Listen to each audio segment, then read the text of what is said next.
America में quad देशों के विदेश मंत्रियों की बैठक हुई है। क्वाड में भारत के अलावा अमेरिका, जापान और ऑस्ट्रेलिया है। मीटिंग में जो साझा बयान जारी किया गया उसमें भारत की बड़ी कूटनीतिक जीत हुई। बैठक में पहलगाम आतंकी हमले के दोषियों को सख्त से सख्त सजा देने की बात कही गई है। यह कहा गया है कि इस आतंकी घटना को अंजाम देने वालों को न्याय के कटघरे में खड़ा करना चाहिए। साथ ही कहा गया है कि इस हमले के पीछे जो लोग हैं उनके मददगारों और फाइनेंसर्स पर भी एक्शन होना चाहिए। क्वाड में सभी सदस्यों ने एक सुर में इस आतंकी हमले की निंदा की। साझा बयान में सीमा पार आतंकवाद का भी जिक्र आया। क्वाड की तरफ से ऐसा स्ट्रांग बयान पाकिस्तान के लिए झटका है, क्योंकि असीम मुनीर को तो यही लगा था कि ट्रंप उससे उसकी बड़ी पक्की दोस्ती हो गई। वो समझा ही नहीं कि ट्रंप ने उसको यूज करके फेंक दिया, जैसे अमेरिका करता है कई बार ऐसे छोटे मोटे टुच्चे देशों के साथ, पाकिस्तान के साथ। अब अमेरिका भारत के हमले से पाकिस्तान को बचा लेगा, उसे ऐसा लग रहा था मुनीर को। लेकिन अमेरिका ने में खेल पलट गया, ट्रंप भी पलट गए। उनका पाकिस्तान से ईरान वाला मतलब निकल गया, तो पाकिस्तान को क्यों पूछेंगे, उसको कोहनी मार दी। हट। आप ये भी देखिए कि कैसे भारत अमेरिका में बैठकर ही आतंकवाद के मुद्दे पर अमेरिकी राष्ट्रपति ट्रंप की भी क्लास लगा रहा है। अमेरिका में क्वाड मीटिंग के दौरान विदेश मंत्री एस जयशंकर ने साफ कहा कि आतंकी और आतंकवाद से पीड़ितों का एक जैसा नहीं आंकना चाहिए। जयशंकर का यह बयान इशारों में ट्रंप को मैसेज था, जो भारत और पाकिस्तान को एक ही तराजू में तोलने की गलती कर रहे थे। सुनिए अमेरिका में भारत के विदेश मंत्री एस जयशंकर ने कैसे ट्रंप की क्लास लगाई। A word about terrorism in the light of our recent experience. The world must display zero tolerance. Victims and perpetrators must never be equated. And India has every right to defend its people against terrorism, and we will exercise that right. We expect our Quad partners to understand and appreciate that. यानी नरेंद्र मोदी इस वक्त भारत को और मजबूत करने के लिए विदेश यात्रा पर तो है ही, लेकिन चीन पाकिस्तान को कैसे हैंडल करना है, अमेरिका को कैसे उसकी भाषा में जवाब देना है, कैसे ट्रंप को एक्सपोज करना है, डिप्लोमेटिक तरीके से अपनी बातें मनवानी है, यह सब कुछ साथ साथ चल रहा है। और यह सबको पता चल गया है। पाकिस्तान का फर्जी फील्ड मार्शल असीम मुनीर नया प्लान बनाने में जुटा हुआ है। असीम मुनीर पाकिस्तान में दूसरा हाफिज सईद तैयार करने लगा है। पहले वाले हाफिज सईद को तो पाकिस्तान ने बंकर में छुपा कर रखा है, लेकिन अब दूसरा हाफिज सईद कौन है उससे मिलवाता हूं। आप ये वीडियो देखिए, इसमें पाकिस्तान का नया हाफिज सईद गली गली घूम रहा है, लोगों से मिल रहा है, नुक्कड़ सभाएं कर रहा है। पाकिस्तान का ये नया हाफिज सईद कोई और नहीं बल्कि पहलगाम अटैक का मास्टरमाइंड सैफुल्लाह कसूरी है, जो अब पाकिस्तान का नया आतंकी हीरो बन गया है। वो जहां जा रहा है उसके समर्थकों का हुजूम उमड़ पड़ता है। एक जमाने में यही हाफिज सईद के साथ होता था। पाकिस्तान की सेना हाफिज सईद को इसी तरीके से नेता टाइप दिखाने का प्रयास करती थी, लोगों के बीच जाता था, आतंकी बनाता था। आज सैफुल्लाह वही काम कर रहा है जो कभी हाफिज सईद करता था। पहलगाम अटैक को अंजाम देने के बाद से ही सैफुल्लाह कसूरी फुल कॉन्फिडेंस में है और वो खुद को नया हाफिज सईद माने बैठा है। आतंकी कसूरी का यह कॉन्फिडेंस यूं ही नहीं है।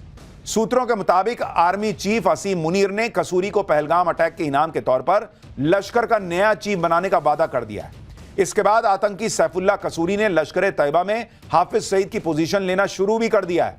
इतना ही नहीं, हाफिज सईद की पॉलिटिकल पार्टी पर भी अब सैफुल्लाह कसूरी का पूरा कंट्रोल बढ़ रहा है। यानी धीरे धीरे ऐसा लग रहा है कि हाफिज सईद को पाकिस्तान की सेना ही निपटा दे रही है, क्योंकि उनको लग रहा है कि भाई हाफिज सईद बहुत फायदे का रहा नहीं। सैफुल्लाह ये नया माल लेके आए हैं जो नए तरीके से आतंकी तैयार करता है। सैफुल्लाह कसूरी ने खुद को लश्कर तैयबा में चीफ के तौर पर खुद को प्रोजेक्ट करना शुरू भी कर दिया है। वो अब पाकिस्तान में अपनी पॉलिटिकल ब्रांड बिल्डिंग शुरू कर चुका है, और यह तब हो रहा है जब 2 दिन पहले ही असीम मुनीर ने भारत के खिलाफ एक बार फिर वैसा ही जहर उगला है जैसा पहलगाम अटैक से ठीक पहले उगला था। इसलिए आशंका तो जताई जा रही है कि पाकिस्तान में एक बार फिर फौज और आतंकवादियों ने मिलकर भारत के खिलाफ साजिश रचनी शुरू कर दी है, क्योंकि सैफुल्लाह कसूरी और मुनीर की बॉन्डिंग तो पहलगाम अटैक के दौरान दिखाई दे दी थी। आतंकी कसूरी ने खुद कबूल किया था कि उसे पाकिस्तानी फौज और सरकार का जबरदस्त सपोर्ट है। अब सवाल है कि मुनीर ने कसूरी का ही अगला हाफिज बनना क्यों तय किया। इसकी भी बड़ी सॉलिड वजह है। सैफुल्लाह कसूरी अभी लश्कर तैयबा का डिप्टी चीफ है, हाफिज सईद का बेहद करीबी है, दोनों के बीच गहरी दोस्ती भी है। भारत के खिलाफ जहर उगलना हो या कश्मीर में टेरर अटैक करवाने हो, हाफिज सईद के बाद सैफुल्लाह कसूरी का ही नाम आता है। अब आपको सैफुल्लाह कसूरी की क्वालिफिकेशन बताता हूं, जिसकी वजह से वो पाकिस्तान का नया हाफिज सईद बनता जा रहा है। पहली क्वालिफिकेशन, हाफिज सईद की तरह सैफुल्लाह कसूरी की भी पाकिस्तानी फौज में ऊपर के लेवल तक बातचीत है। दूसरी क्वालिफिकेशन, हाफिज सईद की तरह सैफुल्लाह कसूरी भी भारत का मोस्ट वांटेड आतंकवादी है। तीसरी क्वालिफिकेशन, जैसे हाफिज सईद ने मुंबई अटैक करवाया वैसे ही सैफुल्लाह कसूरी ने पहलगाम अटैक करवाया। लेकिन पाकिस्तान में आतंकवादी सरगना बनने की सबसे बड़ी क्वालिफिकेशन तो नरेंद्र मोदी को गाली देना होती है, नरेंद्र मोदी को जान से मारने की धमकी देना होती है। और इस मामले में भी सैफुल्लाह कसूरी हाफिज सईद से पीछे नहीं। आप एक बार हाफिज सईद और अब ये नया वाला हाफिज सईद सैफुल्लाह, इन दोनों को सुनिए एक साथ कि कैसे पाकिस्तान के दोनों ग्लोबल आतंकवादी नरेंद्र मोदी का खून बहा देने की गीदड़ भभकियां देते हैं। अब आपके दिमाग में सवाल आ रहा होगा कि अगर सैफुल्लाह कसूरी लश्कर तैयबा का चीफ बनेगा तो हाफिज सईद क्या करेगा? कहीं हाफिज सईद मर तो नहीं गया है? कहीं हाफिज सईद भी किसी अज्ञात हमलावर का शिकार तो नहीं हो गया है? आखिर हाफिज सईद का करंट स्टेटस क्या है? हाफिज सईद का आतंकी बेटा जो भी कह रहा है कि हाफिज सईद एकदम फिट है, लेकिन सच क्या है वो आपको वीडियो में दिख जाएगा। यह हाफिज सईद का लेटेस्ट वीडियो आपको दिखा रहा हूं जिसमें हाफिज सईद की हालत देखिए। ऐसा लग रहा है कि हाफिज सईद अपने होशो हवास में नहीं है। कहा जा रहा है कि हाफिज सईद अब 77 साल का हो चुका है और बहुत बीमार है। हालांकि एक आशंका यह भी जताई जा रही कि पाकिस्तानी एजेंसियों ने जानबूझकर हाफिज सईद का यह वीडियो जारी किया है ताकि हाफिज सईद को हटाकर सैफुल्लाह कसूरी को लश्कर की कमान सौंप दी जाए। हाफिज सईद हो या खुद असीम मुनीर हो, नरेंद्र मोदी सबका हिसाब कर देंगे। और आप ये भी देखिए कि जो अमेरिका कुछ दिन पहले तक मुनीर को लंच करवा रहा था, अब वही अमेरिका पहलगाम हमले पर सख्त मैसेज जारी करने को मजबूर हो गया है। अमेरिका में क्वाड देशों के विदेश मंत्रियों की बैठक हुई है।